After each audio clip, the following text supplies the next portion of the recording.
Okay, I think we will make a start.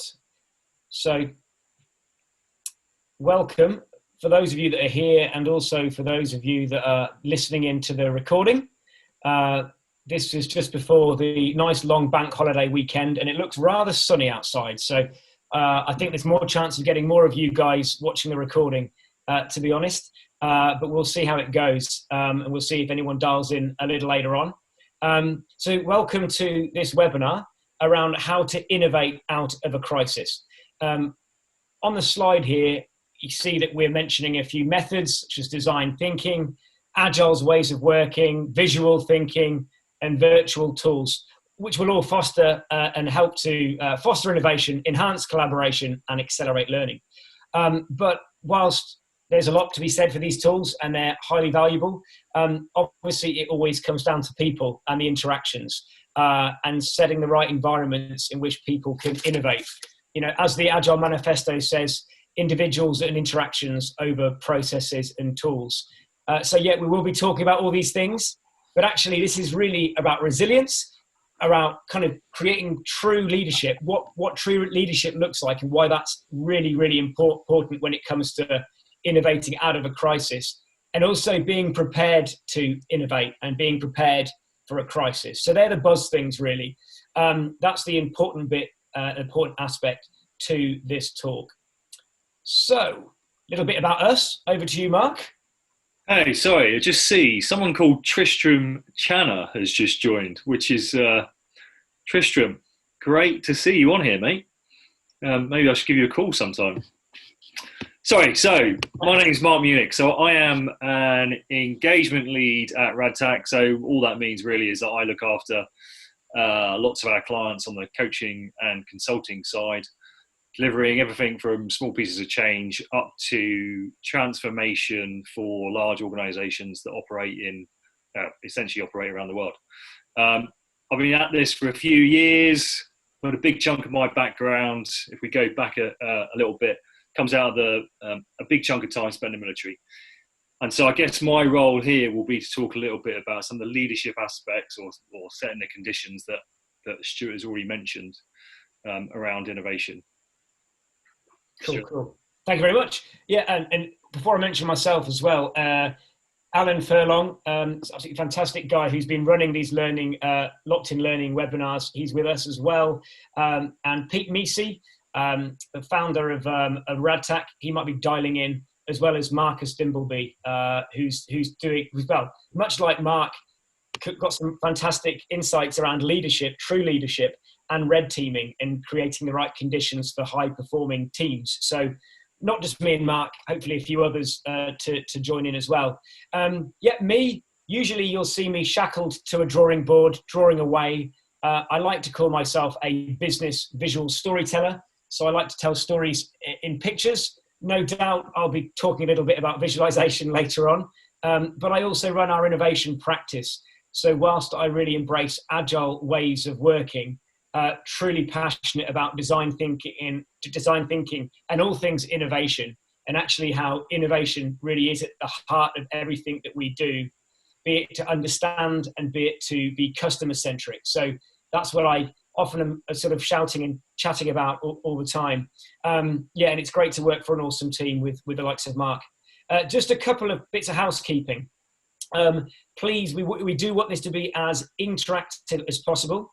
So it sounds like Tristram is always maybe to do some collaborating with and talking and ask questions to Mark. So please, you just as we go through, we'll keep our eyes on chat. And we'll try to interact with anything that you guys say. And also what we'll do is if you just raised your hand, I'll make the effort of looking at the participant list.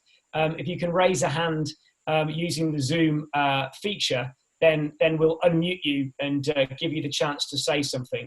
Otherwise, we'll just do a bit of a Q&A at the end there. So there you go. And also this will be recorded. So if you have any insights you wish to share, please do so when you see this being shared on LinkedIn and Twitter. Please continue to add the thread, and we'll let this narrative continue to evolve. On that note, all of the hard work kudos to Alan. I'm only saying that because he's listening in. Alan's been putting a lot of great work into these locked-in learning webinars. And actually, the narrative that he's provided, which is around the fact that humans are wired to explore, to innovate, to engage. And actually, this is the desire, that the human factor, the way in which we're going to thrive and survive and innovate effectively is by letting teams collaborate and do what they're conditioned and wired to do. And unfortunately, I think what happens is it's the environments and it's the organizations that may have the wrong mentality stop this from happening. So what we want is peer-to-peer viral change. What we want is the human factor, the human element to Agile. And that's a lot of the stuff that Mark will be talking about. So actually, if you've been enjoying a lot of Alan's talks, this is going to be no different. Unfortunately, the narrative is the same. It's all around the human element to this. So again, thank you to Alan for setting the stage and giving us a narrative that we can kind of build upon. So I was at the Business Agility conference in March. I was the sort of chief cat herder, I guess. I was the host. So I was basically, my role was to get on and off the stage as much as I could, as quick as I could. Really interesting, you could say, quite lightly. The pandemic was happening around us. It was in March. This COVID-19, this crisis was happening around us. The world was going crazy. And you could see that people were getting more and more nervous as time went on. But what was quite apt, really, was that a lot of the talks were all around innovating out of a crisis. So the key focus was business agility. But what was really interesting is there was people like Sally Aletta and Marina Alex, who were talking about where not just organizations were facing a crisis, but where their home countries, Sudan and Crimea, were facing war and facing a crisis. And it wasn't just the organizations that needed to innovate. It was showing how they had to innovate as an organization and as a country. And so the talks were really thought-provoking. And one line that Sally said is, "Be bold, be real, and lead with your heart." And that became the overlying, the sort of the theme and the quote that we kept saying to each other as more and more people darted to the airport and got home as quickly as they could, as they felt slightly unsafe being in New York. But what was interesting and what was great about all of these talks, from thought leaders, executives, and practitioners in the world of business agility, was whilst all the talks were unique, as I say, it was all around opposing a crisis.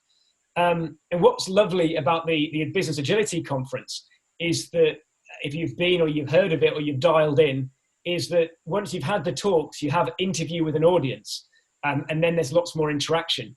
And what came about was that a lot of people were asking, does it take a crisis in order to change? Does it take a crisis in order to innovate? And that seemed to be the theme, which is sort of kind of ironic because that's what was happening around us. And on day two, what was wonderful was that Angel Diaz-Moreto, a good friend, a CST in the community, his talk was all around crisis simulation. So he actually talked about how the emotive side to this, which touches on innovation and design thinking, his dad passed away and it created an emotion to him, and it created a situation that he didn't want to face. And it faced a lot of thoughts about how he had to change and how his life had changed. And he thought maybe it takes a crisis, a personal crisis or an organizational crisis, to have to change, to survive. So he actually created a crisis simulation where he got organizations to actually think about the situation whereby they have had to face a crisis, which is pretty real now, is a reality, to survive, and actually think about what happens and whether they would pivot or persevere. So a lot of those sort of Eric Ries lean startup sorts of approaches. And that was really amazing. So what he really went away by saying was that agility is not enough. Resilience was key, and being prepared for a crisis, which allows me to take a bit of breath and pass over to my friend Mark. Yeah, so I've just written a note here. So crisis simulation, I guess, leads us on to being prepared for a crisis. So being prepared for a crisis, the best way to be prepared for any crisis is to already have the mindset, okay, that embraces innovation. If we look at, if we're talking about innovation and we look at COVID-19, there are quite a number of organizations that at the outset of the coronavirus, when the government said, we need whatever, lots of organizations, and that's from Formula One, obviously lots of the technical universities or universities with a technical scientific bent to them, likes of Dyson, I think, as well. They were able to very quickly roll out new products that were useful in this new environment. Now, they weren't able to do that because they suddenly completely changed the way they did everything.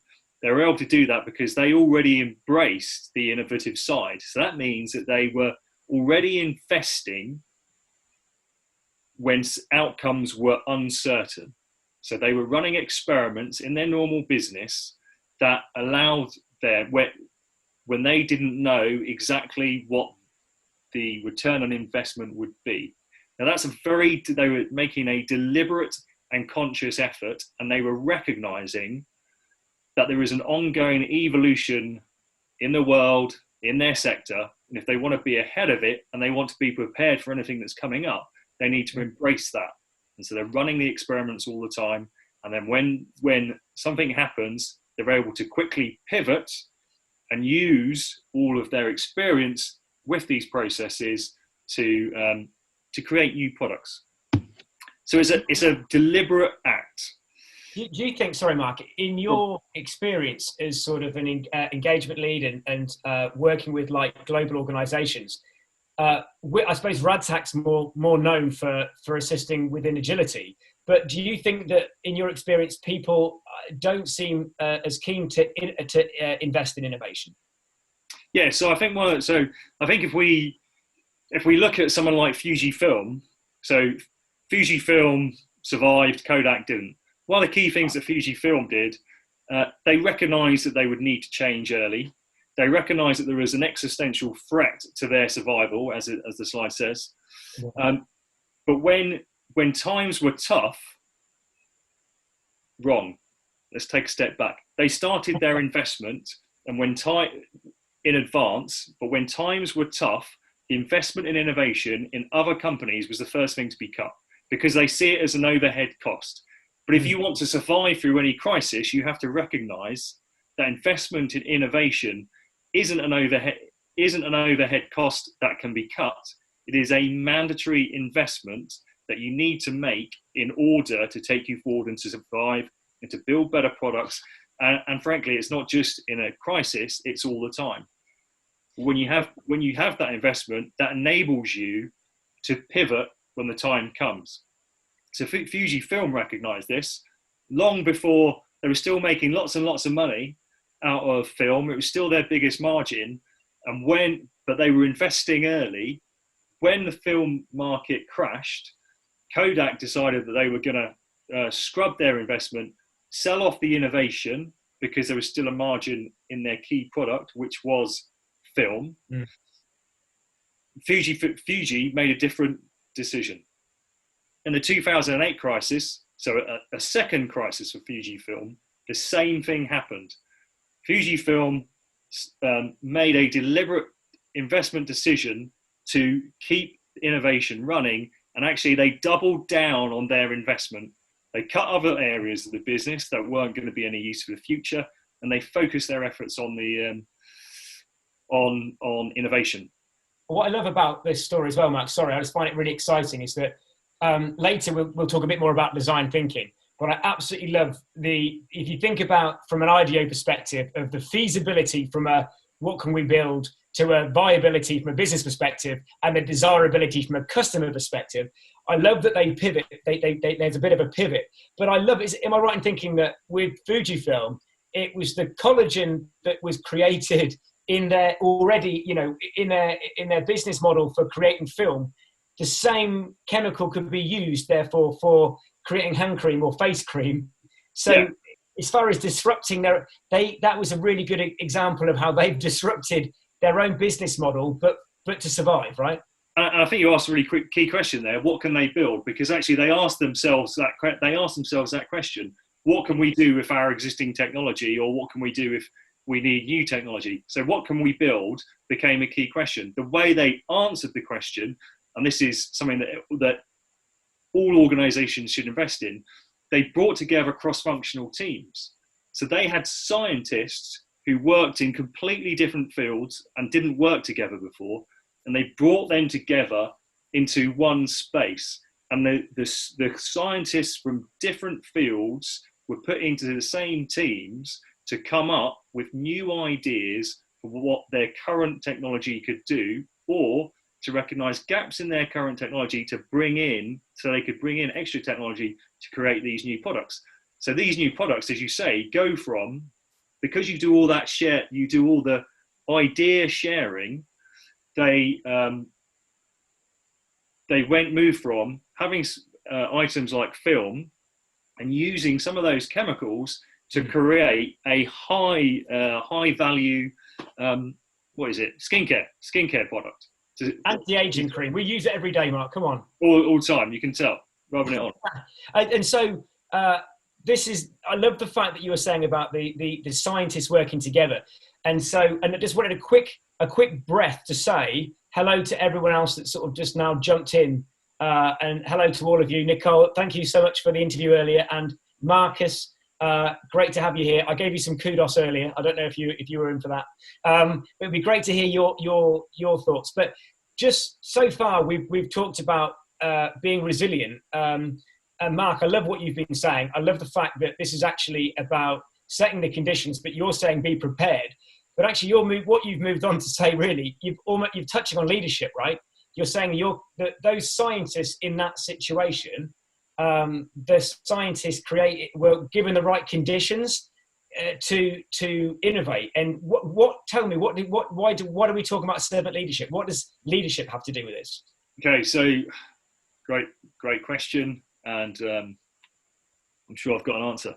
So, the conditions for growth. So the role of leadership is not to know the answer. Okay, so I think many of us in managerial leadership type positions who are further up the chain, we do not know. We have to recognise that we don't know the answer. Our role is to enable our teams to operate to their maximum capability.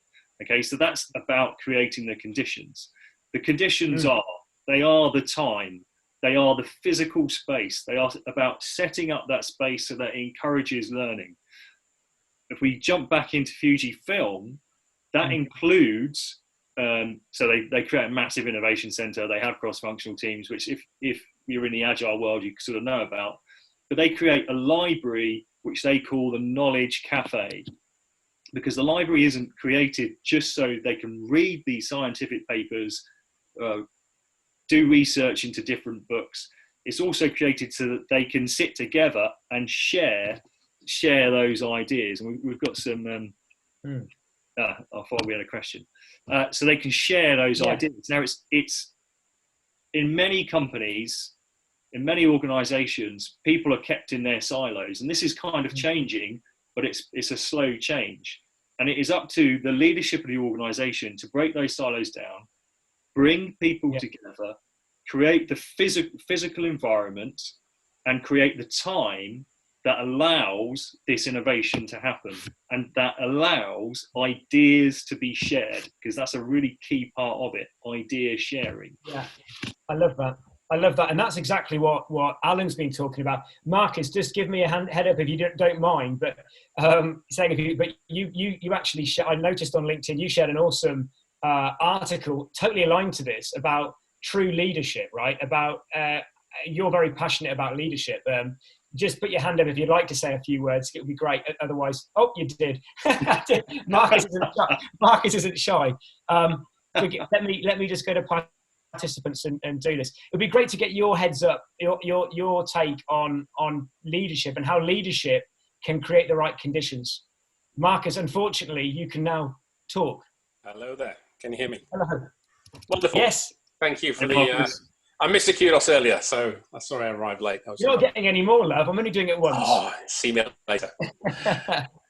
Right. No, leadership. So, Yeah, it's fascinating, isn't it? It's a really interesting topic, and what's been interesting from our perspective is that the evolution of leadership over time. And as you were quoting earlier about the Business Agility Institute, two of their last reports that they've been doing annually, all of the reasons why these large-scale agile digital transformations are failing. The number one reason for 2 years running, and I'm probably going to say it'll be the same for this year, has been the challenge of leadership. Yeah.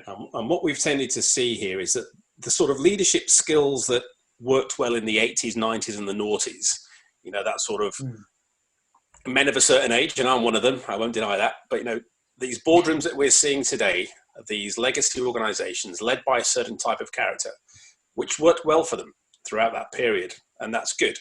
But then as we've seen also, what's changed then is the ways of working. We've gone from the mechanistic, tayloristic type, flow of work down a production line into this knowledge management world of people and brains. And the leadership hasn't evolved. So we're talking lots about new ways of working, but what we're not seeing is new ways of thinking. And part of that post that I posted about leaders was 3 types of leaders.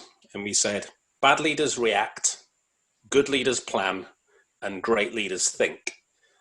And that's what we're seeing now. If you look at what's happening with the Institute, the implementation of this COVID crisis action plan, what we've seen governments, what we've seen some large companies very quickly in those first few weeks and days reacted, and they started culling their staff, they started closing things down without thinking. So what's happened then, we've seen these businesses blacklisted, we've seen some horrendous decisions made by governments across the world, and we've seen, this is no longer losing money, this is death, people dying because of these decisions. And I think Mark alluded to this, the thing about a leader is you have to be able to take stock. And there's a lot of guys who are ex-military here. Unless there is a bullet or a rocket coming at you and death is imminent, you do not need to react. And I think that's something that most business leaders don't get. Yeah, so you need that's really interesting actually, because we're saying that you need to create a crisis simulation, but that's a really good point. Maybe in some situations we're too reactive then, right? Correct. Yes, you have to appreciate the burning. If you don't have a platform that's burning to make you react, it's a sort of John Kotter, isn't it? What's the word they're looking for? Hang on. Sense of urgency. Sense of urgency. That's what I'm looking for. I was reading it last week. Yeah. So if you don't have a sense of urgency, then you have to create one. But you don't need to create one that's become such a crisis when it really isn't. And even when it is a crisis, you have to really be able to take stock and say, what is it we're actually facing here? And what we've seen by those who've reacted, they've not taken into account the second, third, fourth order impacts of what that decision actually brings. So if you take that time to slow down and go, are my colleagues, are my staff, are my family going to die in the next, hour if I don't do anything? Likely answer is going to be no. Right. In that case, at worst, you can plan to do something. And at best, you can take the time to think. And you don't have to think for long. You bring your group of people together, give them a problem, socialize that problem, ask them to get their brains working and think about it, and then bring that back to the party. Then you can plan an action, then you can execute. And if you do it in that order, rather than reacting, you hopefully get a better, safer outcome. I think I think there's a real recognition about the sense of time there and allowing the time for these things to happen. So allow the time for the innovation, and trust. There's a big part of trust in the brains that you have that will, when they come together, they will create the ideas that can then be, action can be taken upon. Absolutely. Love that. You're a bigger man than me, so I'm nervous to mute you, Marcus, but I'll unmute you again. There you go. So thank you so much. It's just, this is what it's all about, right? We need to break down silos. So it's great to see that other people, as also people like Marcus, are sharing some great stuff on social media, and just jump in and tell us what your thoughts are. So thank you so much for making this more rich. So based on what Mark and Mark and Marcus were just saying there. And by the way, they're both ex-military, so it's really interesting their take on leadership from that perspective. I heard a lovely quote from Niels Fleiling. There's a lot of stuff around complexity, and he's really here talking about creating a sort of a flat organization. But I love this quote from idea to innovation takes creativity, and creativity is in the hands of your teams. So anyone that's sort of heard me talking about visualization and visual thinking and all these things, it's the art of visualization is sort of assisting with the output of that innovation. So you need to ensure that you create the conditions in which people can, true leaders should step aside and ensure that the thought leaders, again, everything that Alan's been talking about providing peer-to-peer viral change, trying to get them to make the change and make the transition. So, innovation is something that should be there at every level. And as I'll go on to say, we want to be method non-biased. We don't want to just look at innovation as being some part-time exercise, right? Everything Marcus was saying, everything Mark was saying about the fact that in that Fuji example, that we need to invest in this stuff. It is an investment and a sound investment. So at RadTac, we have 4 practice areas. I think we're probably, if you're familiar with RadTac, you'll know that it's sort of 25 years. Been saying 25 years for longer than for the last, it's probably longer than 25 years now. But the lean agile practice is probably sort of the one of our most traditional practices. And then scaling that capability, that agile capability, and then business agility, creating the true flow of agility across an organization, the true flow of value. But the heart of all of this is innovation. And when I say innovation in its simplest context, I'm talking about putting your feet in the shoes of a customer. I'm talking about ensuring that you are making products and services and business models and offerings that sort of is the heartbeat of your customers. The example of Fujifilm, the example of Amazon, the example of Hilti drills, when the business model canvas, Alex Osterwalder used a really good example of where a Hilti drill, how could they maximize their product and change that? The behavior was, who was buying these big industrial drills with huge, building sites and so forth? What's their pain point? What's their customer pain point? It's not having a drill to own and wrap up for Christmas. It's having a drill that works at the right time on scale. So it's how can we continuously innovate? And if you think I've got a wonderful product or service, all we now need to do now is to embrace agility to maximize delivery. You might be maximizing the wrong thing, right? So we need to keep going back to design thinking and innovation.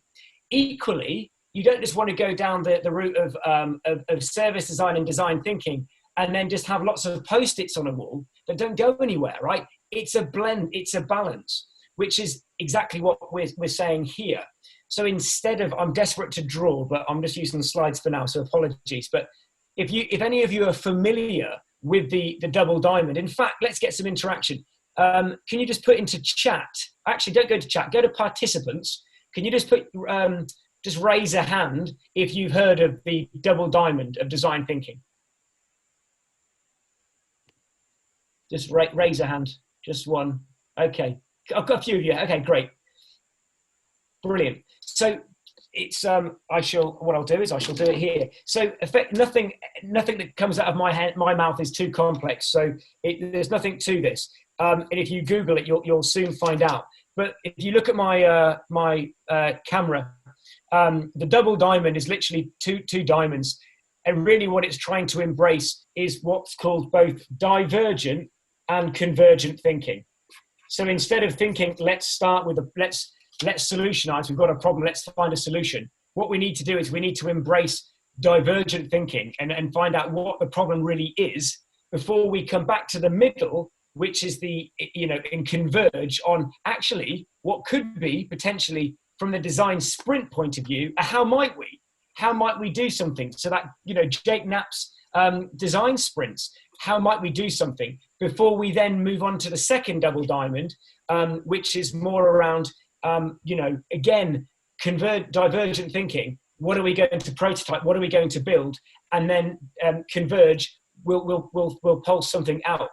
Now, whilst some people look at design thinking as a one-off thing, we'll do it in 1 week, which it can be. This is the mindset that you should have ongoing. So if you guys are more familiar with agile ways of working, if you drew a backlog right in smack bang in the middle of this visual here, you should be continuously, as far as product ownership goes, you should be continuously maximizing the delivery of value, which could be opportunity enablement, risk reduction. It could be delivering new features. And you need to keep pulling from left to right, right? You need to keep pulling stuff from the left and stuff from the right. Speaking to people in the XP world, actually, I was sort of kind of put in a darkened corner at the last Experience Agile conference. A guy called Cheesy said, there's a flaw to design thinking. And I was doing all my drawings and prototype. He said, there's a flaw. I said, what's that? He said, you can't test the behaviors of your customers if they know they're being tested. I'm like, okay, what do you mean? He said, the best way in which you can do design thinking and innovate is by releasing code and releasing stuff. And I'm like, okay, I get it. So real true design thinking isn't loads of bean bags in a nice little room with some drawings and we're going to prototype. Real true design thinking is when we've got an existing product or service and we're listening and thinking and getting feedback from our customers all the time.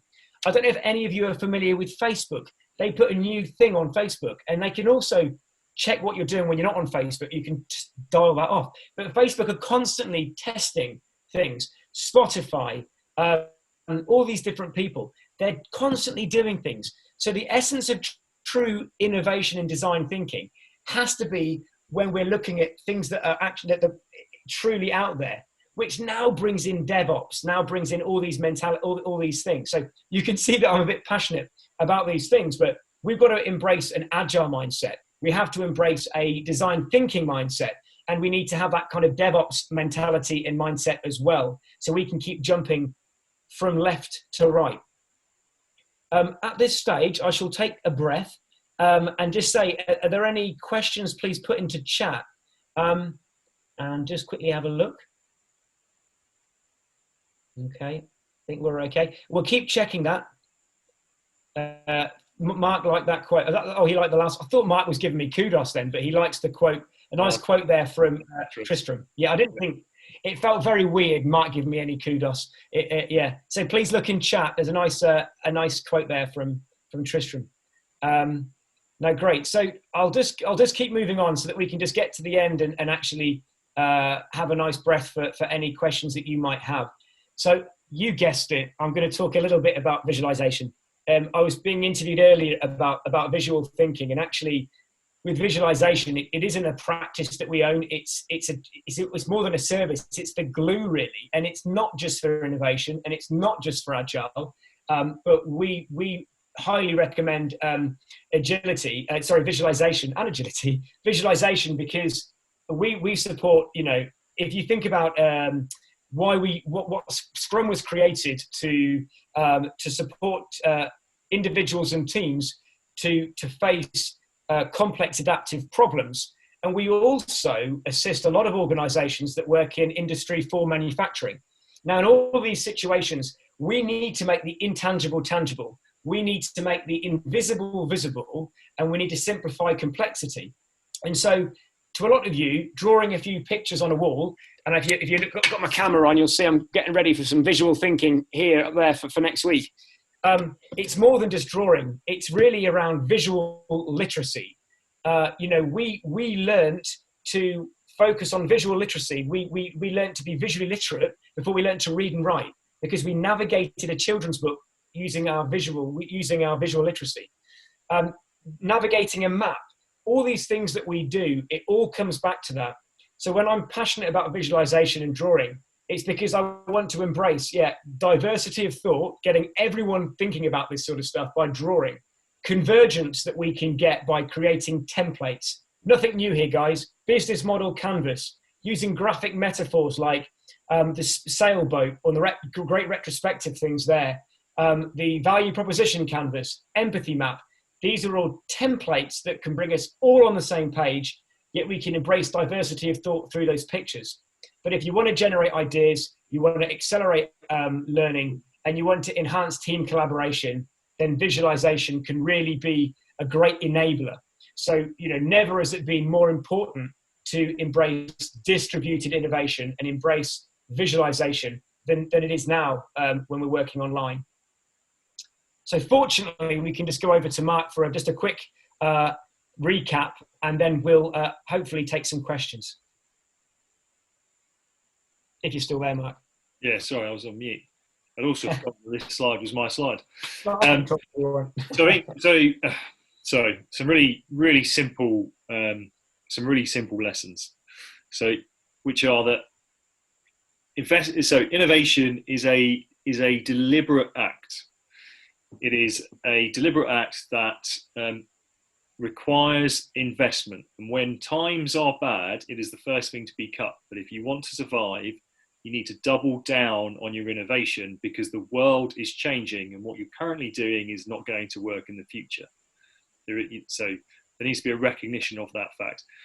So on the slide, it says mandatory. Innovation throughout is mandatory. That sharing of ideas, creating ideas, experimenting with those ideas and seeing if they work, which is the bit where Stuart was talking about Cheesy saying you've got to release products. So you have to release items into the market. Set the conditions. Okay, so recognize that is always an evolution from your present state to where you want to, well, not necessarily where you want to be. In this case, it's about survival. So if you want to survive, you have to evolve. So that means that if you recognize that and take that evolutionary mindset and then embrace the fact that you don't know what the outcome is going to be. Okay, so we invest in it. So make time for the investment, increase the investment when fit, well, don't stop the investment when times are bad. Recognize that the outcome isn't certain, and play with lots of ideas, release lots of ideas and different products. And then you need to get creative. And part of it is being the creative side, which is the design thinking, which Stuart has talked quite a lot about. Stuart, have you got one point on design thinking, just to summarize it? Yeah, no, just that everything we're saying is that you and Marcus and everything that Alan's been saying in the past is that it's not leaders that have the idea, and I'm sure some leaders do have great ideas, but we're creating the environment. We need to create conditions in which we can innovate. So we need to embrace, diversity of thought, group diversity. So design thinking pulses through this divergent and convergent thinking. We do need to converge, and we need to come up with an outcome. But yeah, just to kind of summarize that visualization and design thinking will encourage teams to innovate, ideate, and generate ideas. And it's those little sparks of ideas within a group that really create some amazing innovations. We need to share ideas, and that's what keeps these things alive. And again, a lot of the stuff that Eric Ries talks about being an intrapreneur, having an intrapreneur mindset whereby you work for a larger organization, but you might be an intrapreneur. You're still creating some amazing innovations from within an organization. You don't just have to work in a fancy garage with a few people and have a lean startup, right? You can work in a larger organization and still create some ripples and embrace that. So I think that's enough of us. Thank you so much to all of you. Thanks to Mark, actually, mostly, and Marcus. If there's any questions, I'm just going to sort of just put I'll just look at the participants list. If there's any questions that you might have, please sort of raise a hand. Lisa, I can see you've got a hand up.